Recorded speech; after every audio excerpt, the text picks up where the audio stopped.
تقریباً 7:30 کے درمیان ہم اڈیالہ جیل پہنچ گئے 2 مختلف کاروں میں. ہم اندر چلے گئے. ظاہر ہے فون آپ اپنی گاڑی میں باہر چھوڑ جاتے ہیں. کچھ دیر انتظار کیا تو تقریباً 12:40 کے لگ بھگ وہ ان کے ایک اہلکار آئے. انہوں نے کہا کہ ڈاکٹر صاحب آپ آ جائیں. تو میں نے کہا جی ٹھیک ہے. میں نے پوچھا میں صرف, انہوں نے کہا جی. میں نے کہا ٹھیک ہے. تو ایک گاڑی میں بیٹھ گیا اور اس گاڑی میں چند 5-7 منٹ کے انتظار کے بعد ہم چل پڑے. ظاہر ہے رات کا اندھیرا تھا تو اس لیے فوراً آپ کو نہیں پتہ چلتا, اس کے شیشے بھی تھوڑے اندھیرے ہوتے ہیں. لیکن بہرحال تقریباً میں سمجھتا ہوں کوئی آدھا پونا گھنٹے کی مسافت کے بعد ہم شفا ہاسپٹل پہنچ گئے, شفا انٹرنیشنل اسلام آباد میں. اور وہاں سیکیورٹی کے انتظامات ہوئے تھے اور ہم اندر چلے گئے. میرے ساتھ ایک آگے بھی پولیس کی گاڑی تھی, 1-2 گاڑیاں پیچھے بھی تھیں. تو وہاں ہم پہنچے اور انہوں نے کہا جی اب ویٹ کریں. تو وہ ویٹنگ ایریا سا تھا, اس میں میں بیٹھا رہا اور یہ تقریباً 2.5 یا 3 گھنٹے ہم انتظار کرتے رہے. گاڑی کے اندر؟ نہیں جی, اس کے اندر وہ جو ویٹنگ تھا کمرے میں. اور پھر انہوں نے کہا کہ میں پوچھتا رہا, انہوں نے کہا جی تھوڑی دیر تک پہنچ رہے ہیں, تھوڑی دیر تک پہنچ رہے ہیں. ان کو خود بھی میرے خیال سے مکمل اندازہ نہیں تھا کہ کیا ایگزیکٹلی پروگرام ہے. اور لیکن جب تقریباً میں سمجھتا ہوں 4:30 ہوئے, 4:15 کے لگ بھگ, تو انہوں نے کہا میرے خیال لگتا ہے ڈاکٹر صاحب وہ نہیں پہنچ پائیں گے اور شاید وہ واپس ہو گئے, تو آپ بھی پھر واپس چلیے. تو پھر اسی گاڑی میں بیٹھ کے میں واپس اڈیالہ پہنچا. جب میں پہنچا تو اس وقت میں نے دیکھا کہ میں ابھی کمرے میں گھسا, تو میں اب ظاہر ہے میں دیکھ رہا تھا ڈاکٹر عظمیٰ کہاں ہیں. تو دیکھا تھا کہ پیچھے ایک اور گاڑی سے تشریف لائیں. تو انہوں نے مجھ سے پوچھا کہ آپ کہاں تھے. میں نے کہا جی میں تو شفا میں تھا. میں نے کہا آپ کہاں تھی. تو انہوں نے کہا جی میں تو پمز میں تھی. تو یہ ہے جی مختصراً. جی موبائل نہیں تھے جی. مجھے آپ کوشش کر رہے تھے فون کرنے کی. ہاں وہ اب میں ادھر سے فون نہیں کر پا رہا تھا, ظاہر فون تھا نہیں. تو اور ادھر وہ پولیس والے ان کے پاس بھی ظاہر ہے ان کے بھی فون اس وقت وہ کہہ رہے تھے جیمر وغیرہ لگے ہوئے ہیں سیکیورٹی, تو وہ چلے. اغوا ہوئے تھے, بالکل اغوا تھے, بالکل بند کیا تھا. دیکھیں they were very decent and civil. لیکن یہ ہے کہ وہ 3 گھنٹے مجھے معلوم نہیں تھا کہ اب کتنی دیر میں پہنچیں گے, کیا ہوگا. اور ظاہر ہے میرے پاس معلومات نہیں آ سکتی تھی کیونکہ فون میرے پاس نہیں تھا. فون ظاہر ہے ہم گاڑی میں چھوڑ کے گئے تھے. تو بس اس انتظار کے بعد پھر یہی میں نے نتیجہ اخذ کیا کہ شاید وہ نہیں پہنچ پائے یا جو بھی کچھ کلیئر نہیں تھا, سچی جو بات ہے. اور پھر اس وقت واپسی پہ ہمیں تقریباً میں سمجھتا ہوں جاتے ہوئے 40 منٹ لگے ہوں گے, واپس آتے ہوئے کوئی 25 سے 30 منٹ میں ہم واپس آئے. جیسے ڈاکٹر عظمیٰ نے کہا تقریباً فجر کی اذان کے لگ بھگ ہم ٹریول کے اس کے اوپر تھے. تو یہ ہے جی. اچھا عظمیٰ صاحبہ, حیدر شرازی سے ہم نے پاکستان کی تاریخ کو دیکھیں, سابق وزرائے اعظم کو مار دیا جاتا ہے, ذوالفقار علی بھٹو کو پھانسی چڑھایا, بینظیر بھٹو کو. آپ کو کیا خدشہ ہے اس وقت عمران خان قید تنہائی میں ہیں, تو آپ کے خدشات کیا ہیں کہ کہیں ان کے ساتھ بھی ایسا کوئی سلوک تو نہیں کیا جا رہا, یا آپ افغانی نے کوئی اس طرح کے خدشات کا کوئی حوالہ تو نہیں دیا ہے؟ انہوں نے کہا کہ مجھے لگ رہا ہے جو میری طبیعت خراب تھی اور مجھے نہیں میرا علاج کرایا جا رہا تھا, میں بار بار کہہ رہا تھا. وہ کہتا مجھے سمجھ بھی نہیں آ رہی. کہتے جو آخری ڈاکٹر ہے انہوں نے مجھے سمجھایا کہ آپ کا بلڈ پریشر انزائٹی کی وجہ سے ہے. میں کہتا مجھے سمجھ نہیں آئی تھی میرے ساتھ کیا ہو رہا ہے کہ مجھے کبھی نہیں ہوا. تو کہتا مجھے مورسی کا مینشن کیا انہوں نے کہ مجھے پتہ میں نے کہ مورسی کو انہوں نے اسی طرح مارا تھا, اسی طرح یہ stress solitary confinement stress they کے, کیونکہ سالٹری کنفائنمنٹ ٹارچر میں آتی ہے انٹرنیشنل لاء میں بھی. اور اس کے کانسیکوینسز جب آپ ہیومن کانٹیکٹ سے ختم کر دیتے اس کے جو اس کا جب ڈیٹیل پڑے نا تو اس سے یہ سارے یہ ہوتا ہے. تو ان کو ہے وہ بالکل وہ پہلے دن سے کہہ رہے ہیں اور آج بھی کہہ رہے تھے اور بار بار کہہ رہے تھے کہ میرے پہ ظلم ہو رہا ہے, انہوں نے میرے ساتھ زیادتی کی. بار بار مجھے ریپیٹ کر رہے تھے کہ بتاؤ. ڈاکٹر صاحبہ یہ بتائیے گا میڈیکل بورڈ کی تشکیل کے حوالے سے معلومات نہیں ہیں آپ کو, اور کیا آپ سمجھتی ہیں کہ آپ کو سپریم کورٹ میں آپ توہین عدالت کی درخواست دائر کرنی پڑے گی؟ دیکھیے وہی تو میں پڑھ رہی ہوں ٹویٹس پہ.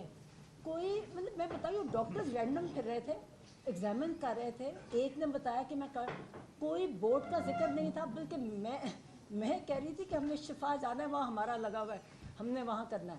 کوئی ذکر نہیں تھا بورڈ کا, نہ ہمیں کیا, نہ انٹروڈیوس کیا, نہ کچھ بتایا, کچھ نہیں بتایا جی. صرف یہ کہا جی ان کی آنکھ کی ایگزامینیشن ہے, فالو اپ ہے, اس پہ آ رہے ہیں.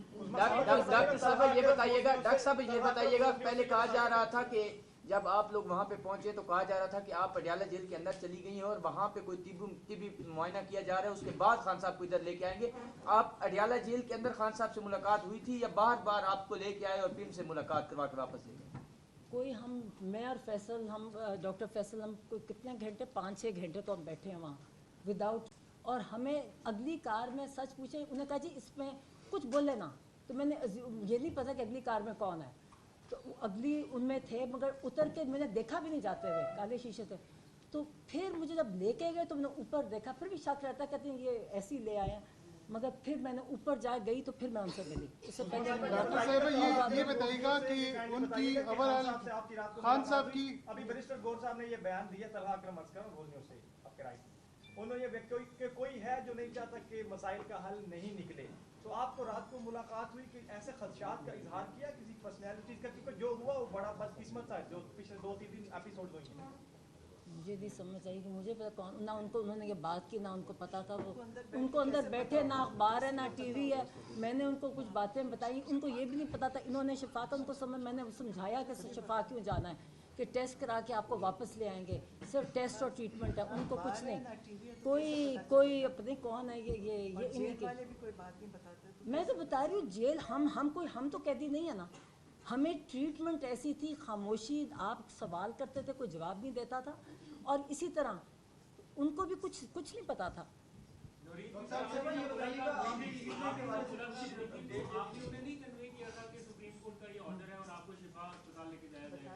اور عمران خان صاحب کا اس پہ کیا ریئیکشن تھا؟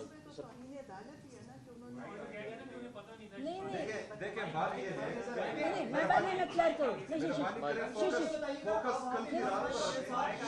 میں جواب میں دے دوں نا.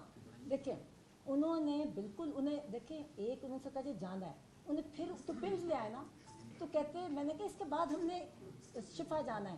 کہتے ہیں اچھا آج شفا جانا ہے. ان کو یہ نہیں پتا تھا. میں نے کہا نہیں یہ تو صرف ایگزامینیشن کرنے آیا، وہاں آپ جاؤ گے اور بس ٹیسٹ ہیں اور ریکوائرڈ ٹریٹمنٹ ہے. تو کہتے ہیں ہاں ٹھیک ہے. تو میں کہا پھر یہ اب ہم تیار تھے. مطلب میں تو ان سے ساری اسی وہ اور بھی کہتے، میں کہتی ہوں وہاں جا کے جائیں گے نا پھر مجھے بتا دینا جو کہنا ہے. ہم نے سوچا کہ سپریم کورٹ کا آرڈر ہے، تو ہم اتنے امپریس تھے کہ سپریم کورٹ آف پاکستان نے کہا، تو ہم تو پورا اپنا سوٹ کیس لے آئے تھے کہ ہم نے اب جا کے مطلب ہے کہ ان کا ہونا تھا، علاج ہونا تھا. کتنے دن تکلیف، مطلب ہے کہ مجھے اور جو ان کی تکلیف، مطلب ہے کہ اتنا ظلم. اچھا ڈاکٹر صاحب یہ بتائے گا، ایک تو یہ بتائے گا کہ آپ خود بھی ڈاکٹر ہیں، وہ کیا باقی وہ سٹیبل تھے؟ اور دوسری بات ہے جو بینائی کے متعلق بات ہوتی ہے تو ان کی بینائی کیسے تھی؟ ایسے میں بتاتی ہوں. ماشاءاللہ فٹ الحمدللہ. اور میں نے بلڈ پریشر لیا نا 120/80. وہ ڈاکٹر وہ جب بول رہے تھے نا ذرا ایموشنل ہو کے میرے ساتھ، تو وہ ڈاکٹرز کہیں جی آپ کا بلڈ پریشر تو آپ کا چڑھ جائے گا. وہ کہیں نہیں میرا نہیں ایسے چڑھے گا. اور بس مجھے تو وہ میرے ساتھ جب باتیں کر رہے تھے تو ان کا پھر بھی 120/80 جو مجھے انہوں نے بتایا. پہلے ڈیجیٹل پہ لیا تو اس پہ فرق تھا، تو پھر میں نے ہاتھ سے لیا تو 120/80 تھا. اور آپ نے دوسرا کیا سوال پوچھا؟ ہاں آنکھ، ماشاء اللہ آنکھ ان کی جو انہوں نے بتایا کہ پہلے مجھے نہیں تھا، کہتے پھر جو ٹیکے آہستہ آہستہ کہتا ہے مجھے آنے لگے. اب اور مجھے انہوں ڈاکٹر نے دکھائی، ڈاکٹر عارف کی نے تعریف کی. اور انہوں نے کہا کہ وہ جو ان کی ایک ڈاکٹرز کی ہوتی ہے، جب آپ اسکین کرتے ہو نا تو ہیمریجز ہوتے ہیں. تو مجھے بھی دکھایا کہ ایک بس چھوٹا سا رہ گیا جو انشاءاللہ تعالیٰ جو یہ انجیکشن لگا اس کے بعد مگر فالو اپ کہتے ہیں. انہوں نے ڈاکٹر نے بتایا کہ فالو اپ انجیکشنز یہ بھی ہوں گے ایز اے پریونٹیو میجر، اور یہ انہوں ڈاکٹر نے بتایا. نظر بہتر تھی، 100% بہتر تھی. افریدی صاحب آپ کے لیے یہ کہا گیا کہ عمران خان نے کہا موومنٹ تیز کریں، اور باقی جو گجرات کو ہوا تمام کے حوالے سے آپ کیا کہنا چاہیں گے؟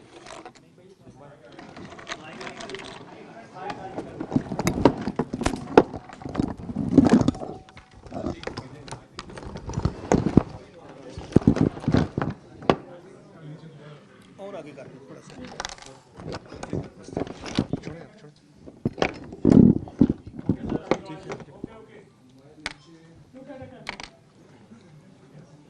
اچھا بسم اللہ الرحمن الرحیم. ایاک نعبد و ایاک نستعین.